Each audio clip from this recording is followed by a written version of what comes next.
Kahit ang mga bihasang lumalangoy ay pwedeng malunod sa dagat dahil sa mga hindi inaasahang panganib sa kalikasan at pisikal na limitasyon ng katawan.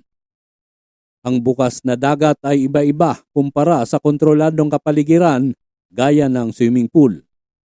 Narito ang mga pangunahing dahilan kung bakit ito nangyayari.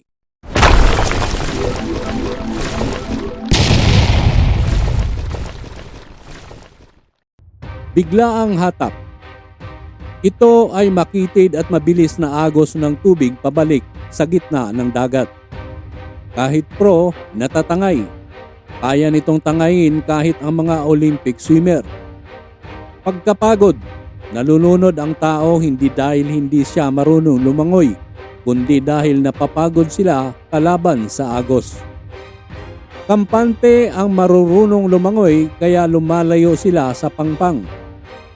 Ang malamig na tubig o biglaang pagod ay nagdudulot ng pulikat na nagpapatigil sa paglangoy. Kapag nakaramdam ng pagod o pulikat sa malalim na bahagi, dumarating ang takot na sumisira sa focus ng manlalangoy. Ang biglaang paghampas ng alon ay pwedeng magpataob, magpawalang malay o magpasok ng tubig sa baga. Agos sa ilalim ng tubig na humihila sa paa ng tao pabalik sa dagat habang dumarating ang alon. May mga bahagi ng dagat na biglang lumalalim dahil sa paggalaw ng buhangin. Ang biglaang pagod o shock sa lamig ng tubig ay pwedeng mag-trigger ng stroke o heart attack. Ang pag-inom ng alak bago lumangoy ay nagpapabagal sa reflexes at nagpapadalos-dalos sa desisyon ng isang tao.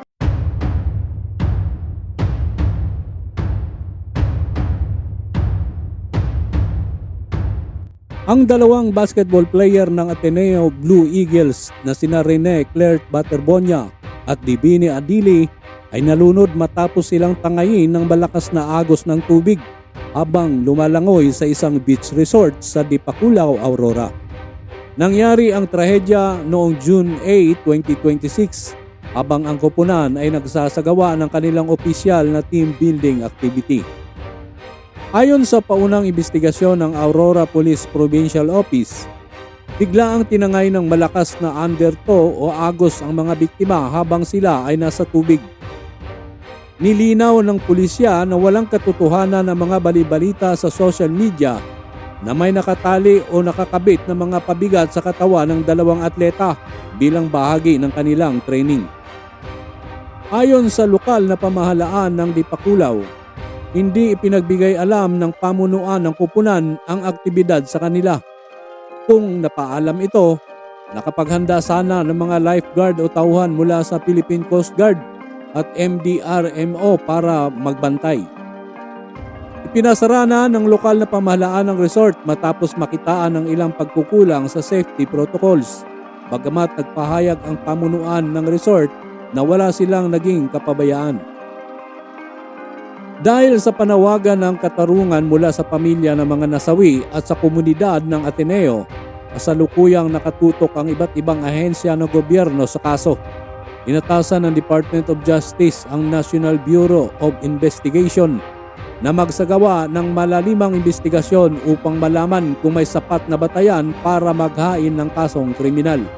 Naglabas na rin ng subpoena ang Criminal Investigation and Detection Group at Department of Labor and Employment para ipatawag ang mga coach at mga opisyal ng universidad upang magpaliwanag sa nangyari.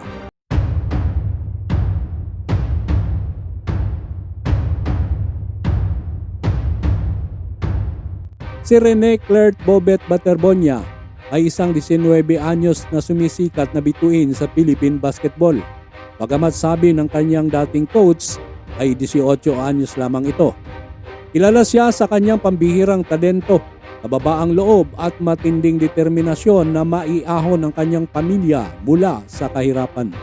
Mula sa kanyang simpleng pinagmulan hanggang sa pag-abot ng kanyang mga pangarap, narito ang buod ng kanyang maikli ngunit makabuluhang buhay. Isinilang at lumaki siya sa Talacogon, Agusan del Sur. Siya ang ikalawa sa 7 magkakapatid. Ang kanyang mga magulang ay nagtatrabaho bilang mga tindero ng isda. Ang kanilang pamilya ay benepisyaryo rin ng Pantawid Pamilyang Pilipino Program o 4Ps ng gobyerno. Ginagamit niya ang basketball hindi lamang bilang libangan, kundi bilang pangunahing paraan upang bigyan ng magandang kinabukasan ang kanyang mga magulang at kapatid. Dahil sa kanyang tangkad na 6'4" at likas na galing, napansin siya at nakuha bilang scholar sa high school ng Ateneo de Davao University. Dito nagsimulang umusbong ang kanyang karera. Pinangunahan niya ang Davao Region na kinatawa ng Ateneo de Davao upang makuha ang makasaysayang gold medal sa Secondary Boys Basketball sa Ilocos Norte, kung saan siya ay pinarangalan bilang Most Valuable Player o MVP. Naging bahagi rin siya ng pambansang delegasyon ng Pilipinas na nag-uwi ng kampyonato sa 4th Asian School Games na ginanap sa Brunei noong November 2025. Dahil sa kanyang husay, nakuha siya ng Ateneo de Manila University, Blue Eagles. Pangarap talaga niya ang makapaglaro sa UAAP at kalaunan ay maging isang professional na manlalaro sa PBA o international. Noong June 2026, wala pang isang linggo matapos siyang lumipat sa Maynila para magsimula ng training, nagtungo ang koponan sa Dipakulaw, Aurora para sa kanilang team building. Noong June 8, 2026 habang nasa beach activity, tinangay sila ng malakas na agos ng tubig ng kanyang kakampi. Ang 21 anyos na Nigerian center na si Divine Adili. Pareho silang nasawi dahil sa pagkalunod. Bagaman maagang natapos ang kanyang buhay, ang kanyang ligasiya ay patuloy na kinikilala. Noong June 14, 2026, inanunsyo ng Ateneo de Davao University na ipapangalan sa kanya ang covered court ng universidad at opisyal ding ireretero ang kanyang jersey bilang parangal sa kanyang naiambag na karangalan at inspirasyon. Bilang pagtupad sa pangarap ni Rene na mapag-aral ang kanyang pamilya, nagkasundo ang universidad na bigyan ng full scholarship ang kanyang 6 na kapatid mula basic education hanggang kolehiyo. Sa kasalukuyan, patuloy ang pagdaloy ng pakikiramay sa kanyang pamilya sa Agusan del Sur habang humihingi naman ng malalimang investigasyon at pananagot ang kanyang mga magulang sa pamunuan ng Ateneo de Manila upang makamit ang katarungan sa kanyang biglaang pagkawala.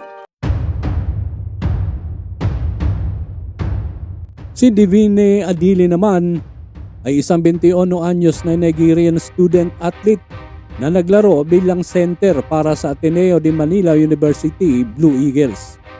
Kilala siya bilang isang gentle giant, isang dambuhala sa loob ng court dahil sa kanyang tangkad na 6 foot 10 inches. Ngunit napakabait, tahimik at mapagkumbabang tao sa labas ng basketball court. Katulad ng kanyang kasamahang si Rene Batterbonia, si Divine ay may makulay ngunit maikling buhay na nagtapos sa isang matinding trahedya. Pumunta si Divine sa Pilipinas upang itaguyod ang kanyang pangarap na maging profesional na manlalaro at mabigyan ng magandang kinabukasan ng kanyang pamilya sa Nigeria. Bago lumipat sa Ateneo, naglaro muna siya para sa New Era University Junior Hunters. Dito niya ipinamalas ang kanyang lakas kung saan nagwagi siya ng back-to-back championships at ipinangalan bilang season MVP at finals MVP. Noong huling bahagi ng 2025, opisyal siyang nag-debut para sa Ateneo Blue Eagles sa UAAP Season 88. Pagamat nagkaroon ng iniindang pinsala sa likod, nagtala pa rin siya ng mga pambihirang laro, kabilang ang kanyang pagbabalik laban sa UE kung saan nagrehistro siya ng 15 puntos at 13 rebounds upang buhayin ang pag-asa ng kupunan. Sa kabila ng kanyang galing sa sports, may tatatak sa kanyang mga kaibigan at propesor ng kanyang magandang katangian. Siya ang pangunahing inaasahan ng kanyang pamilya. Regular siyang nagpapadala ng pera sa Nigeria para suportahan ang kanyang mga magulang at 3 mas batang kapatid, kung saan ipinangako pa niya sa kanila na siya ang magpapaaral sa mga ito hanggang kolehiyo. Ayon sa kanyang mga propesor, Hindi niya ginamit ang kanyang kasikatan bilang atleta. Ipinakilala niya lang ang kanyang sarili bilang Simple D. Siya ay madasalin, magalang at laging inuuna ang Diyos sa lahat ng bagay. Dahil sa kanyang biglaang pagkawala, labis na gumuho ang mundo ng kanyang pamilya sa Nigeria. Ang kanyang amang si Elias Adili ay nagpahayag ng matinding paghihinagpis at pagkadismaya. Kinwestiyon ng pamilya kung bakit walang suot na life jacket ang mga manlalaro at kung bakit pinayagang lumangoy ang kupunan sa bukas na dagat na walang sapat na pag-iingat.